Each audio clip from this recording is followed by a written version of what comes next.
তখন টিকটকের বালাই ছিল না, নাচ গান দেখার একমাত্র ব্যবস্থা ছিল কেবল সিনেমা হলে। একটু ধনাঢ্য পরিবারে জন্মালে ঘরেই থাকতো টিভি। ওই বোকাবাক্সে সপ্তাহে একবার করে দেখা যেত সেকালের নায়িকাদের কোমর দোলানো নাচ। আসসালামু আলাইকুম, বাংলাদেশ টেলিভিশন।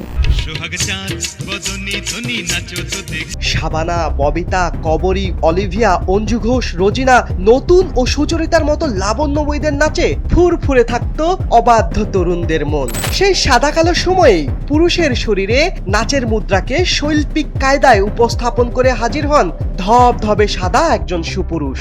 নারীদের মন কেড়ে নেন সেকালের সুদর্শন হিরো ইলিয়াস জাভেদ।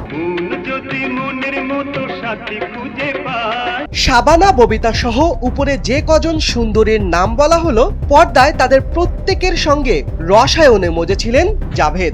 অভিনয় করেছেন একেবারে নায়কের ভূমিকায়। জাভেদের 3টি গুণে মজেছিলেন সেকালের নারী দর্শক। তার দুধ সাদা ত্বক উতলা করেছিল 80-র দশকের তরুণীদের। অভিনয় ও নাচের কারিশমায় পুরো 90 দশককে বুঁদ করে রেখেছিলেন এই মহাতারকা। তার জনপ্রিয়তার মিটার এতই উপরে উঠেছিল যে বেঁচে থাকতেই তার নামে একটি মহল্লার নামকরণ হয়।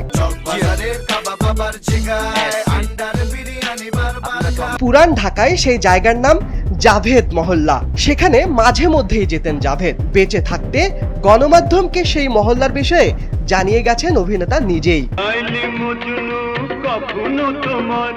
পুরান ঢাকার মানুষের অকৃত্রিম ভালোবাসা লুফে নিয়েছিলেন জাভেদ, যদিও তার জন্ম ঢাকায় নয়, এমনকি বাংলাদেশেও নয়।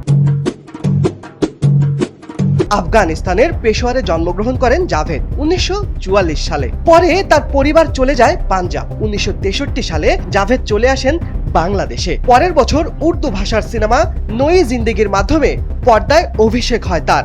একেবারে নায়ক হিসেবেই ফিল্মি দুনিয়ায় আবির্ভাব ঘটে এই সুদর্শন পুরুষের। তবে সেই সিনেমার মাধ্যমে খুব একটা সুবিধা করতে পারেননি জাভেদ। তার ভাগ্যের চাকা ঘুরে 1966 সালে। সে বছর মুক্তি পায় তার অভিনীত সিনেমা পায়েল। এতে তার নায়িকা ছিলেন শাবানা। এরপর জাভেদ উঠে আসেন খ্যাতির চূড়ায়। একে একে প্রায় 200 সিনেমায় অভিনয় করেছেন তিনি। 90 দশক পর্যন্ত ছিল এই অভিনেতার সোনালী সময়। একটা সময় সিনেমা ভুবনের সঙ্গে দূরত্ব বাড়ান জাভেদ। তখন থেকেই জনসম্মুখে আসা কমিয়ে দেন তিনি।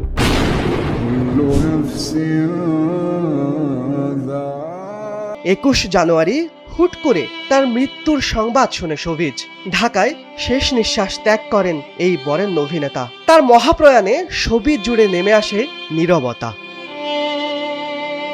শিবলি আহমেদ, NPB।